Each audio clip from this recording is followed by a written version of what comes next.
अस्सलाम वालेकुम everyone, welcome to another vlog. और डे 2 में जैसा कि मैंने आपको बताया था स्टार्ट हो गया और मैं बहुत जल्दी में हूँ क्योंकि उवैस भाई समझें कि बस घर के बाहर ही खड़े हैं, तो मुझे बस जल्दी में कपड़ा उतारना है, थोड़ा सा कोल्ड वार्म अप करना है और उवैस भाई के पास पहुँचना है क्योंकि फिर हमने जाना है टायर चेंज करवाने। तो स्टे ट्यून्ड। ये हैं हमारे उवैस भाई जो कि हमारे लिए टायर लेके आ चुके हैं। फुल इंस्पेक्शन कर रहे हैं कि भाई क्या हो सकता है क्या नहीं। बहुत शिद्दत से इंतजार था इनका और ये बेचारे अपनी 1 to 5 बांध के हमारे लिए टायर लेकर आए।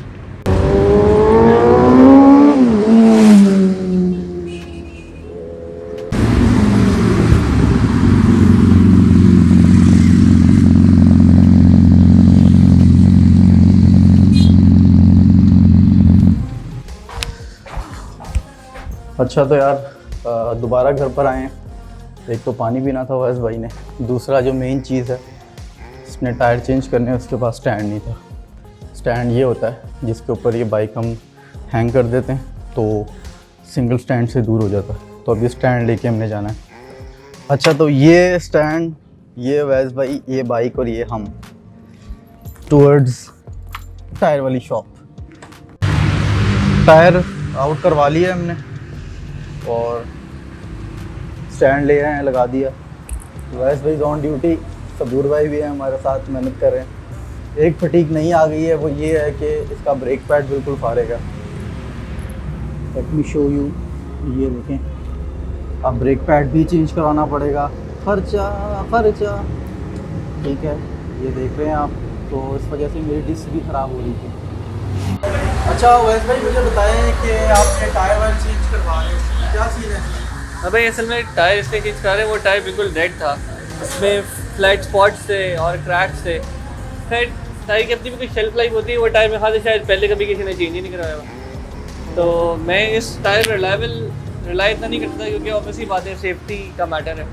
और अगर टायर के कितने जितने उस पर क्रैक हैं वो एज हुआ हुआ है, देन खास टाइम में थोड़ा कहीं स्पीड अप हुआ और टायर ने हार्ड हो गया या कोई ब्रेकिंग में रिस्पॉन्स नहीं दे सका, ट्रैक्शन नहीं दे सका, तो अल्टीमेटली मैं ही गिरूँगा। तो इससे बेहतर ये है कि टायर आप चेंज करवा ही लें। तो यही सबसे बड़ी वजह है कि टायर एजिंग हो चुका था बहुत ज़्यादा, क्रैक्स से आ रहे थे, तो मैंने कहा चेंज करवा ले। बताओ R6 के बारे में कुछ अच्छी चीज़ें और कुछ बुरी चीज़ें।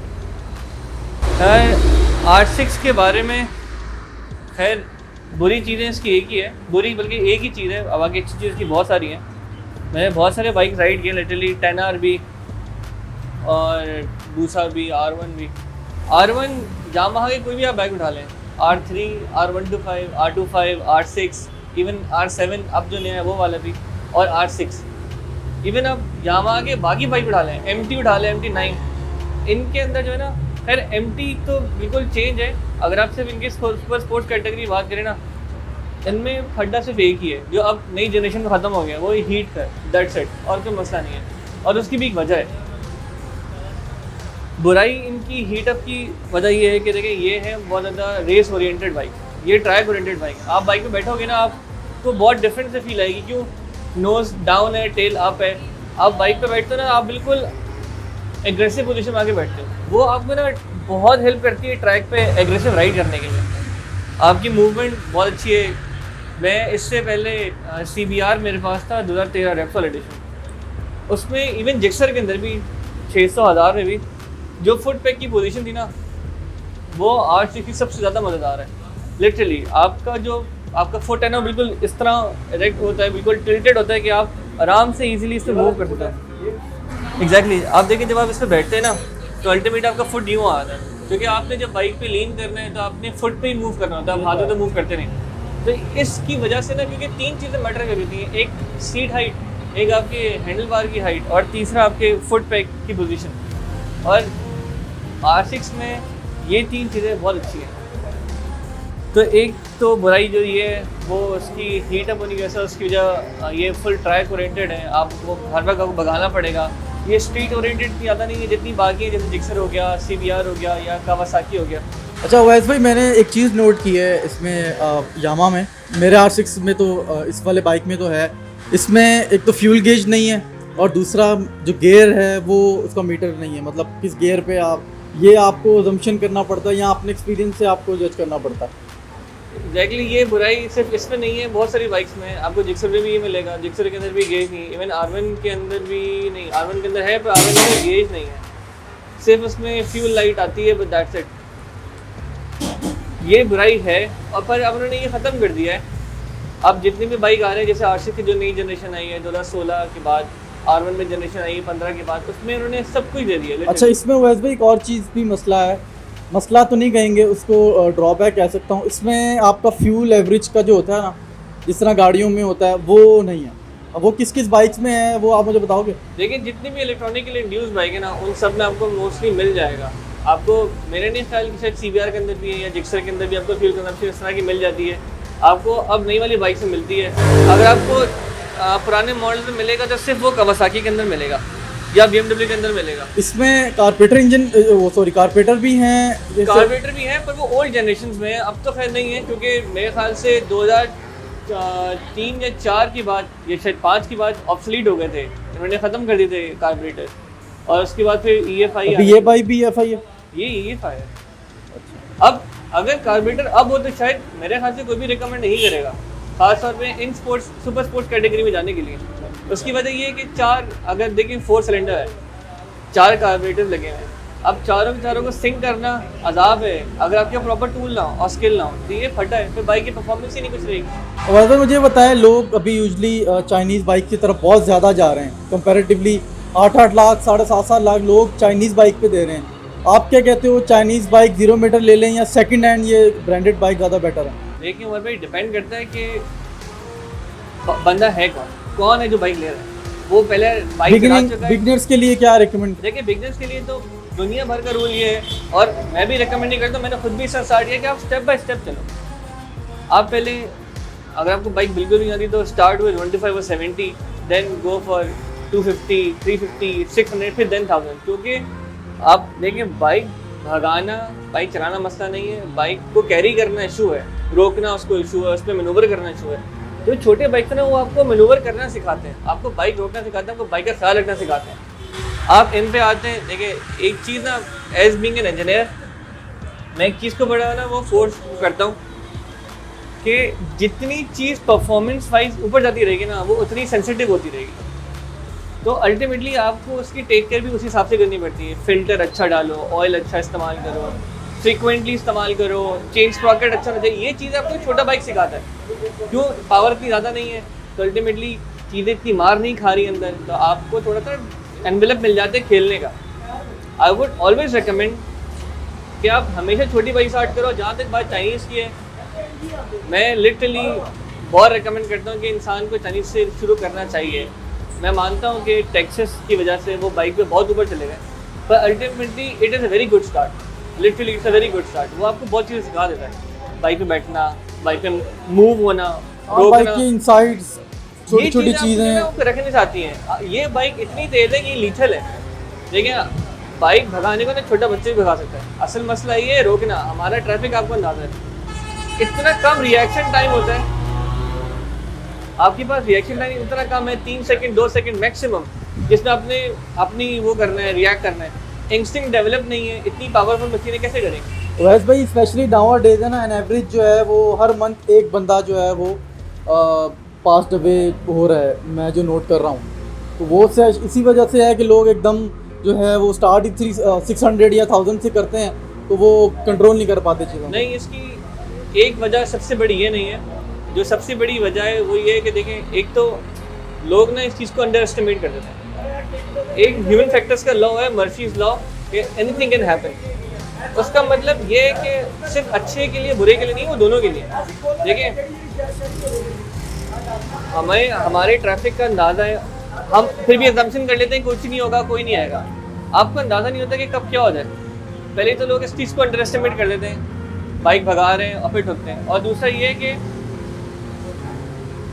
मैं कहता हूँ कि ना इंसान के थोड़ा बहुत डर होना चाहिए।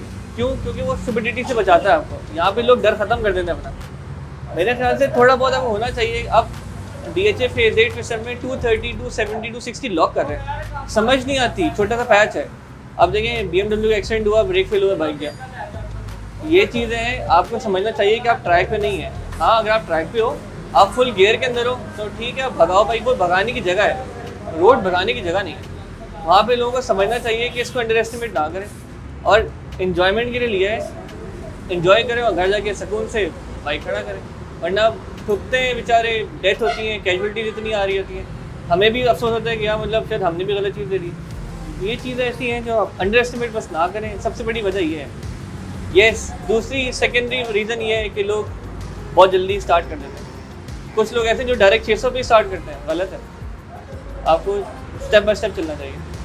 भाई आजकल कितने बाइक्स रखे हुए हैं आपके? सर अब तो एक भी नहीं रखा हुआ अब तो सिर्फ एक R6 ही है और तो कुछ भी नहीं। और R6 आपका ब्लैक कलर का आ रहा है, मुझे पता लगा आज। नहीं सर, वो मेरा नहीं है, वो मेरे दोस्त का है।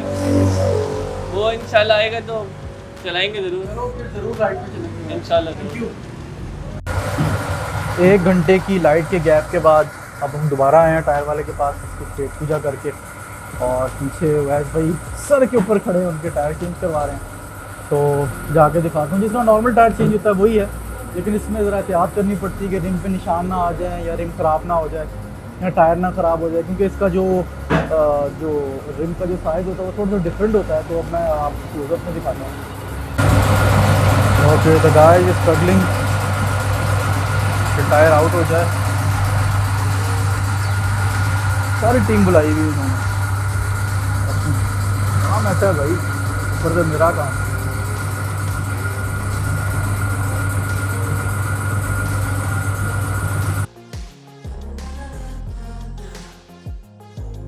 And finally after so struggle tyre हमारा फिट हो गया, ठीक है। और अब हम इसको चेक करेंगे त्यातन के भाई कोई ऊंच नीच तो नहीं है इसके साथ। और फिर उसके बाद अब फिर अगला व्हील, असल स्ट्रगल है अगले व्हील की, क्योंकि हमारे पास स्टैंड एक ही है, ये फिट करेंगे और अगले व्हील के लिए हमारे पास स्टैंड नहीं है। तो लेट्स सी।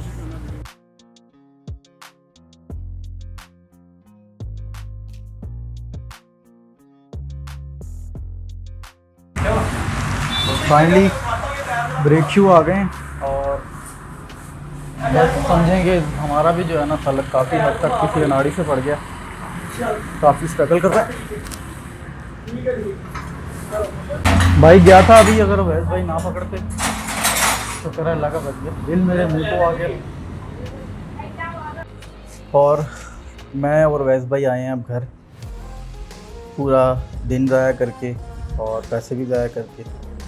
मैं आप लोगों को समझा रहा था शुरू में कि इसके बड़े लिमिटेड मैकेनिक होते हैं और हमें किसी ने गलत बंदा रिकमेंड कर दिया, जिसके पास हम गए। एक टायर तो अल्लाह अल्लाह करके हमने चेंज करवा लिया, उसके ब्रेक पैड भी चेंज करवाने थे, वो भी नहीं हो पाए। फ्रंट टायर हमने वहीं छोड़ दिया।